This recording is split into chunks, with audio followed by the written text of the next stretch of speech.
Hey guys, Justin here. I thought I would give you a quick update. So recently what's been going on is that the Y90 treatment has been ordered and we are waiting on those radioactive beads to get here from Canada. And right now it is currently scheduled for next Friday for the infusion. In the meantime, my family has been trying to find another solution to the whole liver transplant issue. So even after I kill this tumor, my liver is still not functioning at 100%, and that's why I was listed on the transplant list back in February of this year, 2020, and I became disqualified at the Mayo Clinic due to this intrahepatic cholangiocarcinoma. So in my family's awesomeness, they have been trying to talk to every transplant center across the United States, and UPMC does the most living donor transplants in the United States, so that was the first person that they talked to. We also have family members up there, and it would just be a really great place for us to be able to recover. So we talked to them, sent them the scans of my MRIs and CTs. The doctors looked over them, and we just got word back today that they will not accept me for a live donor liver transplant or a liver transplant at all at their facility. It was a little bit of a shock because we've been telling them the whole time, hey, I've had 2 liver transplants, I have this 3.5 centimeter tumor, we're trying to get the tumor treated. Even today, when we talked to them, they said, as long as there's only 1 tumor under 5 centimeters, then you should be okay.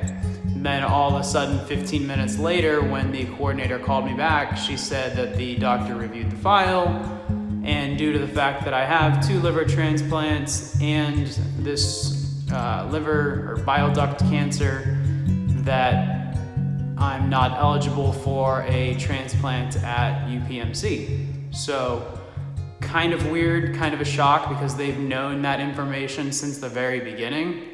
So I didn't really get a very clear answer as to, what changed in that 10 minutes, what's changed in the last week that they've had my information. But here's the thing, when you get those phone calls, especially in the middle of a work day, you don't have time to process while they're on the phone with you. Literally, it's, hey, this is Justin. Hey Justin, this is so-and-so from UPMC. I just heard back from one of the transplant surgeons. He reviewed your file, and because you had 2 transplants and you have this bile duct cancer and tumor, you're not qualified for a liver transplant here at UPMC. I'm so sorry. And just silence, do you have any questions? It's like, well, I don't know if I have questions. I don't, you just told me that you guys are, hanging me out to dry, and good luck finding something else. After I hang up, sure, now I've got questions, but are my questions gonna change their decision at all? Like, what's the point in me asking them? What's the point in me arguing with them? If they have protocols and I don't meet their protocols, not gonna get in, If you have to be 4 feet tall to ride this roller coaster and you're 3 feet tall, you can't really argue with it. You have to be 4 feet tall. So, a lot of whys going through my head. At the same time, my dad and I were having a conversation in that 10 minutes in between them, and he's like, well, that's great news, it's 5 centimeters, not 3 centimeters is the cutoff. So this is all very promising. Like, aren't you excited? And I'm like, no, I'm not excited. I can't keep getting hopeful when I know in 10 minutes somebody's gonna call me and tell me something different, There's no point in me getting my hopes up and starting to tell my family, hey, everything's gonna be okay, we've got it figured out, when we don't. Every time someone calls back, they say no. It doesn't deter me from keeping going. It doesn't mean we're not going to find somebody that's going to say yes. It definitely doesn't slow down my dad.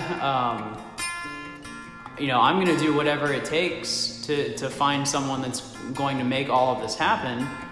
But in the meantime, we still have to keep going with the cancer treatment. We have to continue with, Mayo's plan when we don't really even know if it's necessary if we find a live donor. There's so many different variables going on that it's hard to tell what's a higher priority. So we have a Zoom call with one of the oncologists up at Mayo Clinic tomorrow morning at 8, and it's going to be kind of funny. Usually the Zoom calls are just myself and the doctor, and the last one and this one, my whole family ends up joining in on it, and it's like a big Brady Bunch scene from the opening credits. My whole family sitting there asking their questions and giving their opinions, and none of us are doctors. We don't know the answer, but we have lots of questions about it. Just like I'm sure you do if you found this video and you're watching it. But yeah, so that's today's update. Apparently UPMC can be crossed off the list. We're going to check in with MD Anderson out in Houston.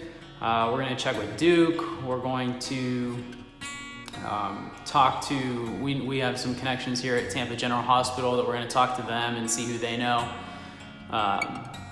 We know a lot of people being in and out of hospitals so much that we can call upon, and then doctors themselves have these really tight-knit networks. So we're hoping that we can find somebody that has a good answer or a good clinical trial or some sort of good news without building up too much hope in one answer. It's not that we're not hopeful. It's not that I'm not hopeful.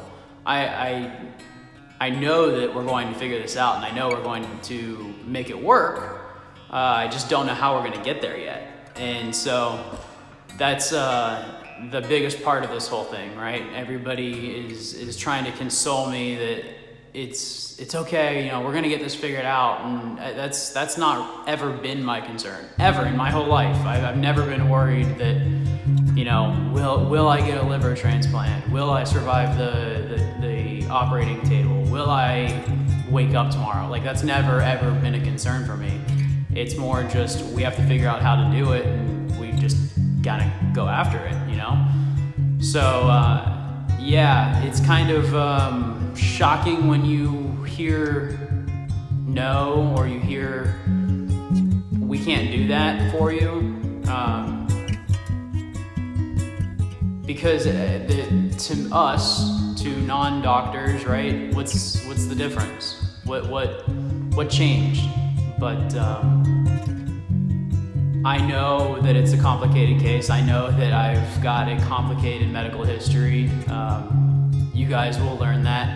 I was in the middle of shooting another blog today about Crohn's disease, and so I'm going to try to finish that one up.